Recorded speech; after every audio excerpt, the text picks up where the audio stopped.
He looked straight into my eyes and called me by another woman's name.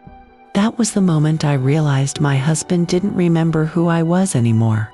For a few seconds, I just stood there, frozen. My heart was pounding so loudly, I could barely hear him speak. He smiled, unaware of what he'd just done, and continued eating dinner like nothing had happened. But inside me, something broke. The man I loved, the man who once memorized every detail of my face, had just looked at me like a stranger. That night, I couldn't sleep. I lay awake, staring at the ceiling, remembering the way he used to whisper my name, how he'd wait for me every evening with 2 cups of coffee. Now, he barely remembered where we kept the sugar. Over the next few weeks, little things began to change. He started forgetting where he left his phone, calling our neighbor by the wrong name, and sometimes even forgetting his way back home.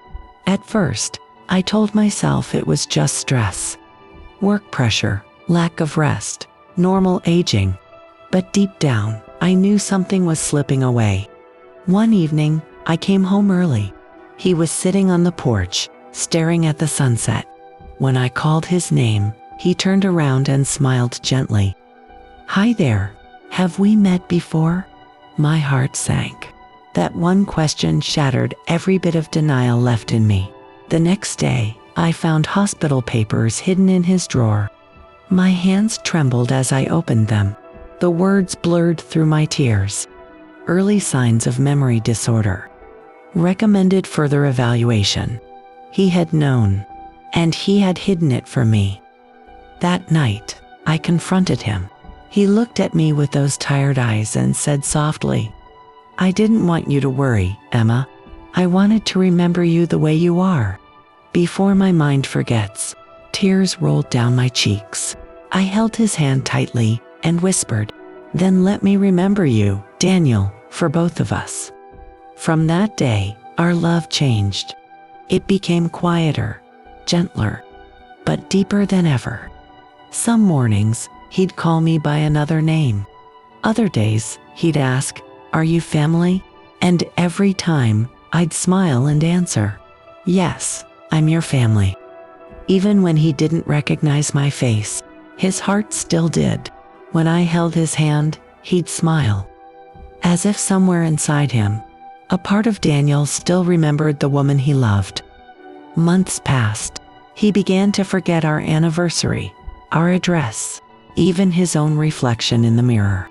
But every evening, he'd still make 2 cups of coffee, one for himself, and one for the kind lady who visits often. That lady was me. And every day, I'd sit beside him, telling him the story of us, how we met, how he proposed, and how he once said, "I'll love you, even if one day I forget everything else." Some days he'd laugh. Some days he'd listen quietly. And some days, he'd cry without knowing why.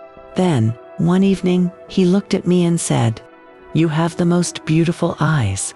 They remind me of someone I used to love." I smiled softly and replied, "Maybe you still do." He didn't answer, but the way he looked at me, for just a moment, I saw my Daniel again. And I realized, love doesn't end when memory fades. It stays alive in the smallest gestures, in the way 2 souls still find each other, even when the mind forgets.